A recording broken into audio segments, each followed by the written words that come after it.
It's January 6, 2026. Welcome to YesToHellWith.com. Before we begin, I'd like to say something clearly. What we are doing here is unusual. Most people want tools right away, forms, scripts, or actions they can take immediately to solve problems. Instead, we are slowing down in order to build mental discipline first. How to think about the problem before touching anything. This matters because if we grab a tool before we understand the system we're dealing with, that tool will be used in the wrong way and it will backfire. That is how people hurt themselves without realizing it. We are deliberately resisting the urge to do something too fast so that when action finally comes, it is precise, controlled, and effective. That is exactly what we are trying to avoid here, moving quickly in the wrong direction. Yesterday, I asked you to look at a real letter that was sent to the IRS and to decide, based upon that letter only, whether it helped or harmed the person who sent it. What your comments revealed was not ignorance, but a pattern.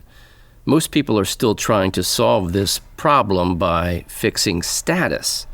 That instinct is understandable, but it is also the trap. Now, when I say status, I'm not talking about who you are as a human being, your beliefs, or your identity. Status is how the government classifies you so it can decide which rules it thinks apply. Statements like, I am a U.S. citizen, I am not a U.S. citizen, I am a state national, I am a non-resident alien, or I revoke my election, are all status claims. The critical point most people miss is this. The IRS does not need to agree with your status claims in order to act against you. That is why status-based strategies keep failing. Looking at the comments, I saw several versions of the same idea. Some people focused on birth certificates, others on citizenship or nationality, others on renunciation, form changes, or tone and emotions. Different approaches, but the same underlying belief that if someone could just get their status right, the system would have to stop. That belief is false. The IRS begins by assuming certain things, that it has authority over you, that you fall into a category it can regulate, and that obligations apply. This assumption is called, simply enough, presumption. When someone responds by immediately arguing status, by declaring who they are or are not, they make several mistakes that work against them. First, by asserting status right away, they answer a question the IRS never proved it had the right to ask. Instead of forcing the IRS to explain why it has authority, they volunteer an identity which helps the IRS. Second, when someone denies labels outright, the IRS does not stop. It simply continues as if the denial never happened, so the assumption remains in place. Third, when someone issues commands like cease and desist, they step outside how the process actually works, because private individuals cannot order administrative agencies to stop. That language signals misunderstanding, not strength. Fourth, when someone accuses the agency of fraud, tyranny, or treason, the letter stops functioning as a clean record and becomes noise. None of this forces the IRS to prove jurisdiction, and that is why these letters fail. The failure here is not sincerity, and it is not a lack of intelligence. The failure is order.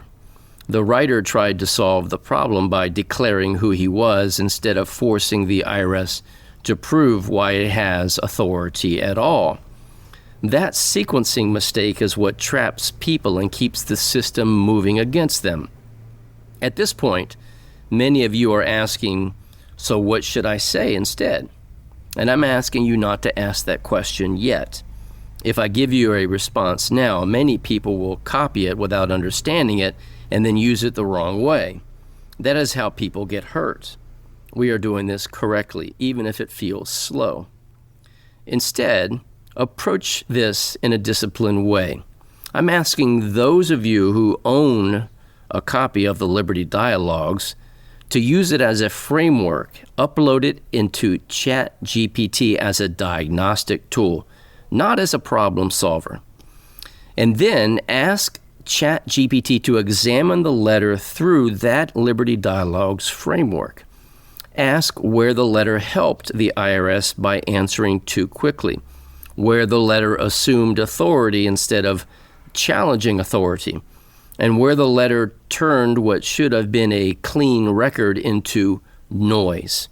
Ask which Liberty Dialogues principles were violated and what proper order would look like without drafting any kind of response.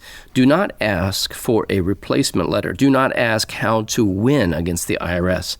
Do not ask what form to file.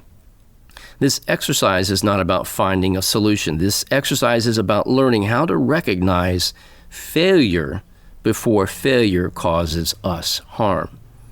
If you do this exercise faithfully, please email the analysis you receive from ChatGPT to info@yestohellwith.com. Please do not post it on social media. This is about discipline, not performance. For those who do not yet own the Liberty Dialogues, you are missing a major piece to the puzzle to grasp greater understanding of the system and of yourself within the system. So pay attention to what happens next. You will see that people with this framework, the Liberty Dialogues framework, can identify bad advice quickly, stay calm under pressure, and avoid emotional reactions and spot traps before stepping into them. This is the real value. In the next video, I will show you the most common mistakes people make in this exercise, why discipline is harder than knowledge, and only then what a properly ordered response looks like. But not yet. It will come soon. The federal system, the tax system, the court system moves first by assuming authority. If we respond the wrong way, we help the system. If we respond in the right order and we force it to explain itself, that difference, just simply the order, not belief, is everything. We'll continue next time, and as always, may truth reign supreme.